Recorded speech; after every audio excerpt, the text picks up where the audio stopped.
Hello student, তোমরা যারা ক্যালকাটা ইউনিভার্সিটির আন্ডারে সেমিস্টার 4-এর ছাত্রছাত্রী আছো এবং তোমাদের এইসি বাংলা অর্থাৎ কম্পালসারি বাংলা সাবজেক্টটা আছে, তোমাদের জন্য আজকের ক্লাসটা খুবই গুরুত্বপূর্ণ।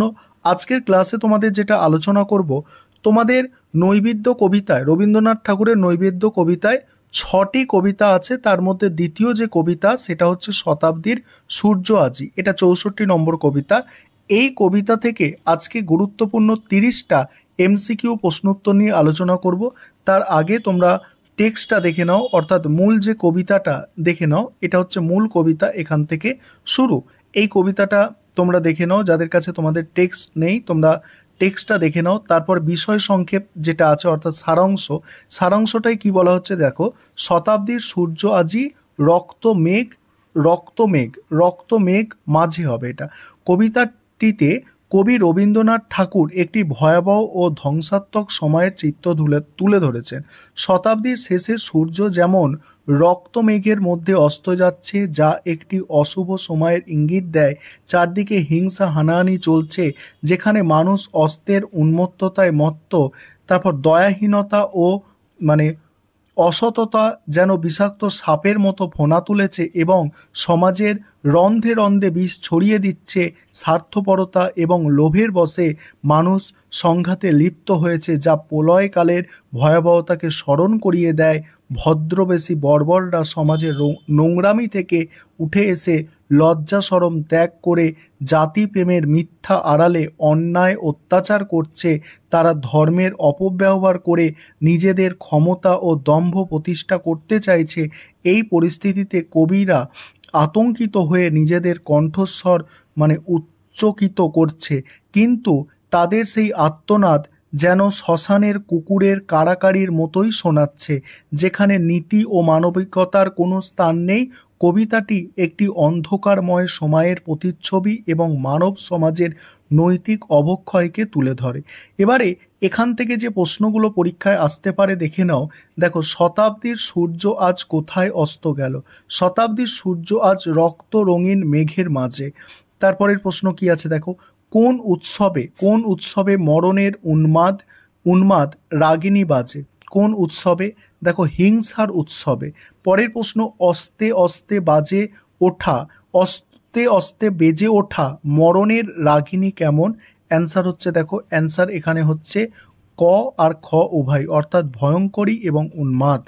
পরের প্রশ্ন হচ্ছে, কে কুটিল ফনা তুলে? কে কুটিল ফনা তুলে?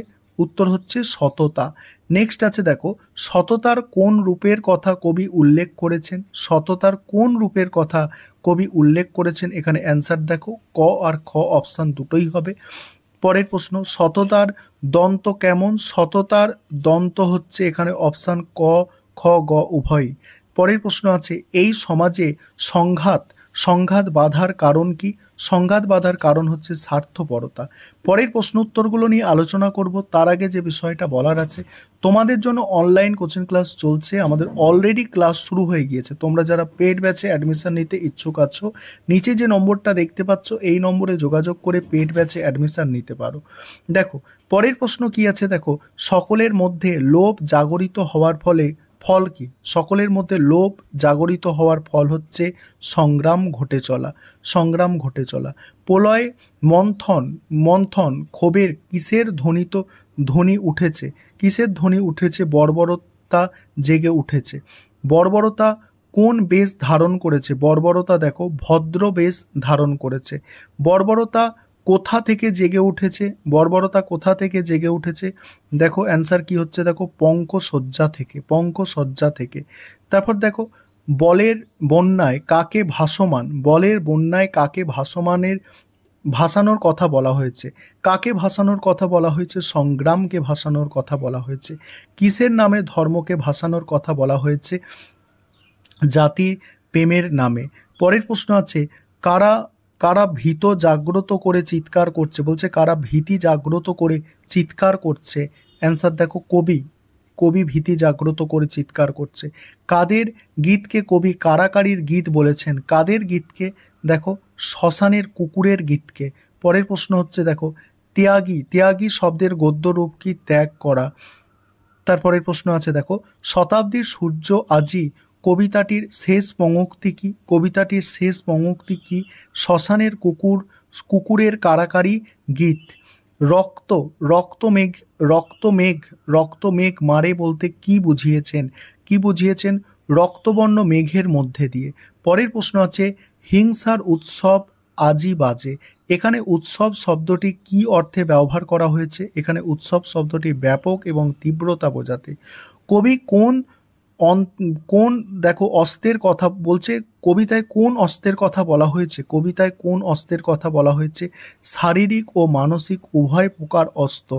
তারপরে দেখো, দয়াহীনতা দয়াহীনা সততা নাগিনী। এখানে সততাকে নাগিনীর সাথে তুলনা করার কারণ কি? দেখো, সততার অভাবকে তীব্র ও কুটিল বলে বোঝাতে। তারপর দেখো, চক্ষের নিমিষে, এই বাক্যাংশটি কি তাৎপর্য বহন করে? খুব দ্রুত। দেখো, পরের প্রশ্ন উত্তরগুলো তোমরা দেখে নাও। পরের প্রশ্ন উত্তরগুলো দেখো, পরের প্রশ্ন উত্তরগুলো আমি স্ক্রল করে যাচ্ছি, তোমরা দেখে নাও। আর তোমরা যারা পেড ব্যাচে অ্যাডমিশন নিতে ইচ্ছুক আছো অবশ্যই যোগাযোগ করে নেবে, ঠিক আছে? দেখে নাও প্রশ্ন উত্তরগুলো, তোমরা দেখো। আমাদের সপ্তাহে 2 দিন করে ক্লাস থাকে এই সাবজেক্টের, দেখে নাও।